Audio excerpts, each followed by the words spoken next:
So this is going to be your physical assessment competency. I'm going to have a reader and then perform the actions. All right, gather and prepare the necessary equipment. So what you're going to need is you're going to need your double stethoscope, tongue compressor, some alcohol swabs, and a pen light, and some gloves. Job grab. They should all be at the station ready for you. Perform hand hygiene. I'm going to wash my hands. Introduce yourself to the patient and family if present. Hi, my name's Liz. I'm going to be your nurse today. Confirm the patient's identity using 2 patient identifiers. I have your name and date of birth, and I verified that with the bracelet. Explain the procedure to the patient and family if present. So today I'm going to do a head-to-toe assessment on you. It's going to involve looking, listening, feeling. Then I'm going to have you also stand up and do a vision chart for me. Any questions? No? Provide privacy. I will pull the curtain. Raise the patient's bed to waist level when providing patient care. I'm going to raise you up a little bit because I'm short. Perform hand hygiene. I'm going to wash my hands before touching the patient. Assess level of consciousness. Are they alert, lethargic, drowsy, comatose? So do you know what today is? You have the correct date. You know who the president is. He is alert, oriented, speech is clear. Affect and behavior. His affect is appropriate, and he's displaying appropriate behavior. Inspect hair distribution. So I'm going to start. I'm going to take a look at your hair. Okay. Keep going. Inspect back of head for any skin breakdown. Okay. No breakdown. And now we're going to do the Snellen chart. Okay. So now I'm going to go ahead and lower the bed. I'm going to have you stand up about 20 feet away from my Snellen chart on the wall. And as a patient, you're actually going to stand up and do this. Okay. And then I'm going to have you cover one eye, the other eye, read me the lowest line, both eyes. And then what optic nerve is this checking? Go ahead and keep reading that. Cranial nerve 2. Okay, so this is checking cranial nerve number 2, which is your optic nerve. You have to give me the nerve number and name. I have a cheat sheet for you. Remove glasses if wearing. Assess perla. And that's cranial nerve number 3, oculomotor. Now take your glasses off. What does PERLA stand for? Pupils equal, round, responsive to light and accommodation. Okay, so I'm going to go ahead and flash this in your eyes. Checking pupil size. On your pen light, there is a gauge. Okay, pupil size are about a 4. They are reactive to light and accommodation. Ask the patient to hold head still and follow your finger with their eyes moving up, down, right, left, diagonally, up and down to the left, diagonally, up and down to the right. Checking their extraocular movements. Cranial nerve number 3, oculomotor. Cranial nerve number 4, trochlear, and cranial nerve number 6, abducens. Okay. You're going to follow my pen light without moving your eyes, or moving your head, just with your eyes. Okay? After the Snellen chart, you'll ask them to sit back in bed. Okay? So then I check those 3 cranial nerves. Assess sclera color.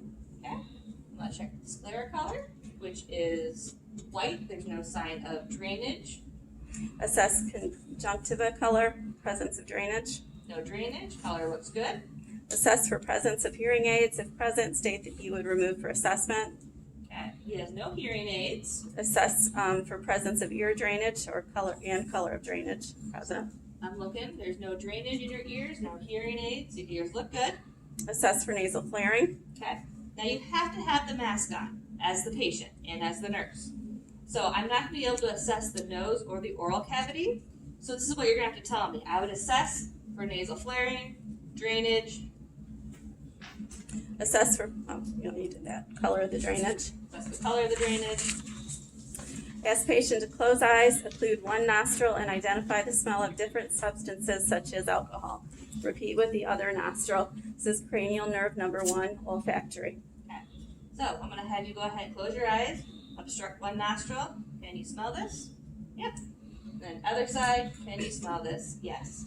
And then I'll tell you it checks the cranial nerve number 1, which is the olfactory.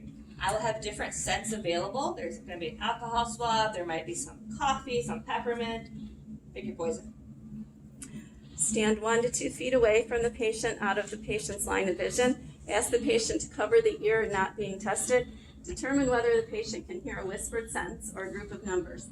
Perform test on the other ear. This is testing cranial nerve number 8, vestibulocochlear. So what I want you to do is I want you to occlude the ear, your left ear, and I'm going to whisper some numbers and repeat them back to me. 1, 2, 3.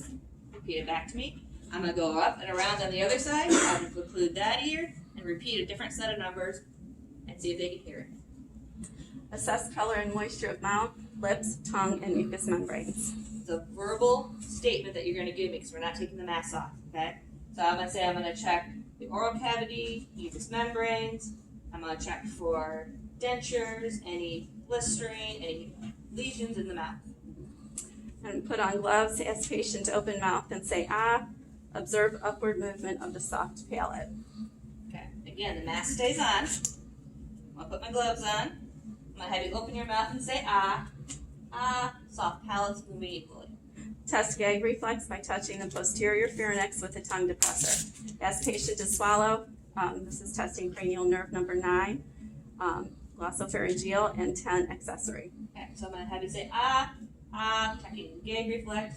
You go ahead and swallow for me. You're looking to make sure they're swallowing, that this is equal as it goes down, that they're able to swallow.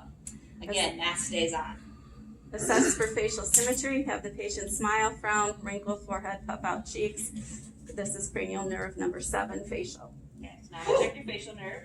I'm going to have you do a series of facial movements for me, and I'm going to watch you. Okay, can you puff out your cheeks?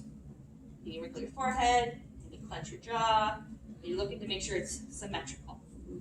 Ask patient to stick out tongue and push against the cheek with the tongue. This is cranial nerve number 7, hypoglossal. So can you push against your cheek with this side? Can you do that side? Yes. Ask patient to open and clench jaws, cranial nerve number 5, trigeminal. So as they open and clench their jaws, you're watching kind of their cheeks right here. That movement. Assess trachea for deviation. Okay, so now I'm going to take a look at your trachea. I'll make sure it's even and at midline. Assess neck range of motion. Have patient touch chin to each shoulder, each ear to the corresponding shoulder, the chin to the chest, and tip of the head back as far as possible. Okay. Then move your head. I'm checking your range of motion. So on your actual patient, have them go like this, chin to chest. Okay? Place your hands on the patient's shoulders while he or she shrugs against resistance. Place your hand on the patient's left cheek, then right cheek, and have patient push against it. Push against my hand. Cranial nerve number 11, accessory. Okay. Palpate the left and then the right carotid arteries, grade for strength. Do not compress both carotid arteries at the same time. That is what we call a chokehold. Okay? So I'm checking the one side. It is strong. I'm going to check the other side. It is equal and strong. Inspect shoulders for any skin breakdown. Okay, so I'm checking your shoulders for skin breakdown. Okay, I see no breakdown of the skin. Assess for visible protrusion of the jugular veins while patient sitting in bed at a 50 to 30 degree angle. So what I'm going to do is I'm going to lower your head down to 15 or 30 degrees. And I'm going to have you turn your head away from me. And I'm looking for any jugular vein distension. Okay, this vein will be bulging if they're in like a fluid overload or a cardiac situation. Okay. Go ahead. Auscultate the carotid for vascular sounds by placing the stethoscope over the carotid artery and listen with the diaphragm and then the bell. Okay. So again, one at a time. Diaphragm. I'm listening for my carotid arteries. And I'm going to flip and listen with my bell. This side. This side. You were listening for what's called a brewery. And it would be like a whooshing noise or a high-pitched whistle. That's going to let you know there's an occlusion somewhere. They sound good. Yours are great. Assess color, temperature, and moisture of skin on the chest. Okay. So I'm going to take a look at your chest. Patients can go ahead and remain covered. So I'm going to say, okay, your chest is free of any wounds, abrasions. Skin tone is even and it's warm. Verbalize respiratory pattern. Okay. Respiratory is even, not labored. Assess thoracic expansion by standing behind the patient and placing both thumbs on either side of the patient's spine at the level of T9 or T10. Ask the patient to take a deep breath and note movement of your hands. Okay. So have the patient sit up in bed. I'm going to put my hands by T9 and T10. Have them take a deep breath. Your hands will move in and out. Okay, it should be equal on both sides. Going to be here. Okay, take a deep breath for me. Okay. Auscultate anterior lung sounds, 10 sites. Okay. So when you do the interior lung sound, interior means front. You got 10 sites. And I'll have to hand out a diagram for you. Your first sites should be above the clavicle. Okay, your lungs go all the way up there. Deep breath, deep breath. 2, 3, 4, 5, 6, 7, 8, 9. Okay. Each time I touch my stethoscope, they're taking a deep breath. Auscultate posterior lung sounds, 10 sites. Again with the back. Your first 2 sites should be up high above that clavicle. 1, 2, 3, 4, 6, 7, 8, 9, 10. They're 10 or 12 sites? 10. Okay. Auscultate 4 lateral lung sounds on each side. Okay, so your lateral lung sound, you're almost starting up underneath the armpit. Deep breath. Come down. Zigzag back. And then zigzag forward. 4 sites. You're going to do the same thing on the other side. Deep breath. Deep breath. And kind of do a little zigzag. That gets 1, 2, 3, 4. Verbalized breath sounds heard. Breath sounds are clear. There is no congestion and unlabored. Assess use of accessory muscles. He's not using any accessory muscles and he's not on oxygen. Okay, have patient roll to one side to assess skin of lower back and buttocks. Assess for scars, tattoos, piercings, and incisions. And Okay. describe. So as they sit up, you will remain covered as patients. I'm going to assess the skin for any breakdown, tattoos, any wounds. Skin looks good. Moving on to GI, assess skin color and moisture. The abdomen. Okay, so let's check the abdomen. Skin looks good, no breakdown anywhere. Assess bowel patterns. How often? Okay, so you're going to ask the patient questions. When was your last bowel movement? Okay, I had a bowel movement yesterday. Was it painful? Was it hard? Was it loose? It was soft. It was not painful. It was regular for me. Assess for gas. Any Also- gas? Nope. Auscultate all 4 quadrants. Okay. So I look, I listen, then I feel. That has to be the order. Okay, I looked, I'm listening, all 4 quadrants. I'm going to say whether the bowel sounds are hyper, hypoactive, or regular. Bowel sounds sound good. Palpate abdomen lightly in all 4 quadrants using the pads of your fingers. Assess for rebound tenderness by applying pressure to the abdomen and quickly remove your hand. And I'm going to put some pressure, and when I let go, I want you to know if you're feeling any pain. Any pain? No. Any pain? No. Nope. Okay. Place your hand on the abdomen with your non-dominant hand. With your index or middle finger of your dominant hand, strike the middle finger of the hand on the abdomen. Determine if the sound is tympanic or dull. You are listening for sounds in the belly, okay? You should be, if it's a really high-pitched tympanic sound, it's probably fluid overload. If it's a really dull sound, there might be an organ or a tumor there, okay? But it's always look, listen, then feel. Assess for frequency or urgency of urination or burning or pain. Do you have any problem urinating? About how many times do you go a day? 3 to 4, it's a good amount. No pain, no burning, no discharge, no odor. They're good. Assess urine color and clarity and amount. Okay. Lay your non-dominant hand flat over the costovertebral angle below the 12th rib in between the spine. Make a fist with your dominant hand and firmly thump the fist on the flat non-dominant hand. Ask the patient if they felt tenderness or pain. Let me know if this hurts. Nope.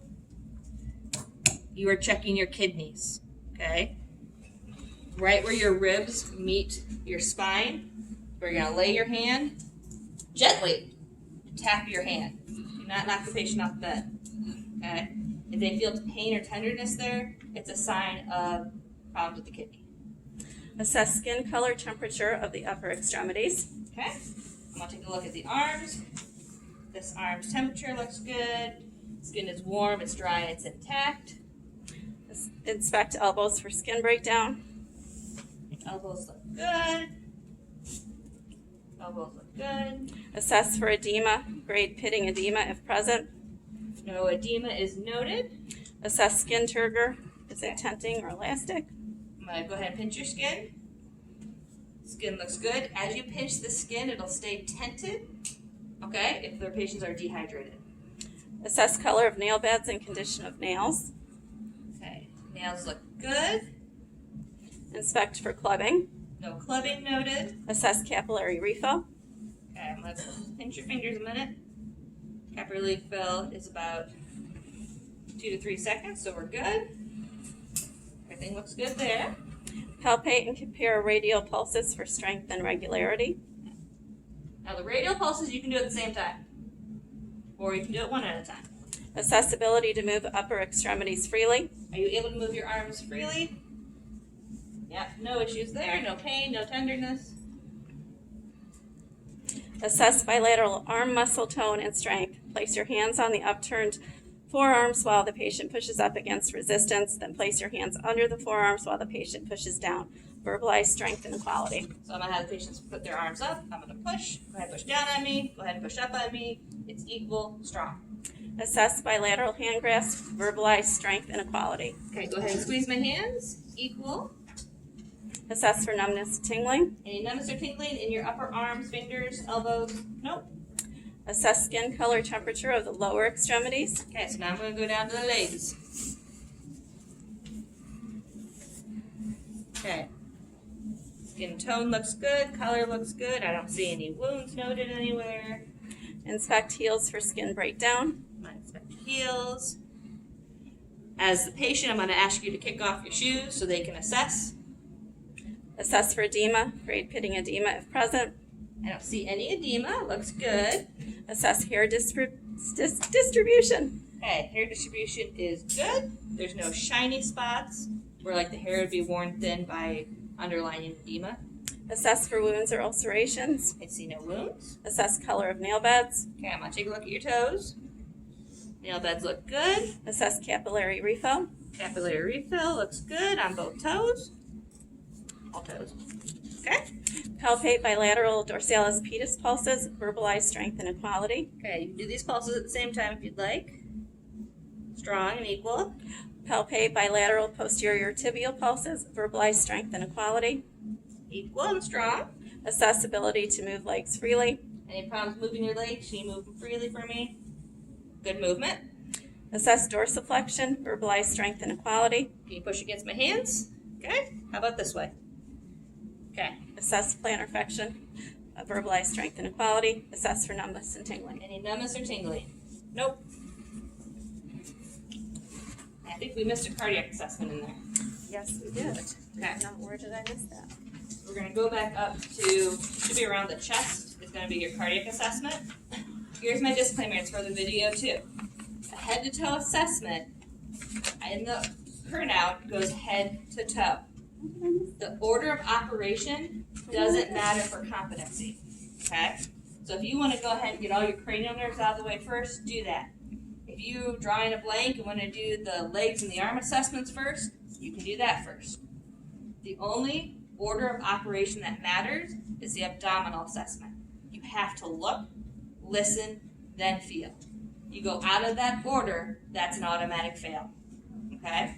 The reason for that is if you palpate the abdomen before you listen, you will not hear bowel sounds.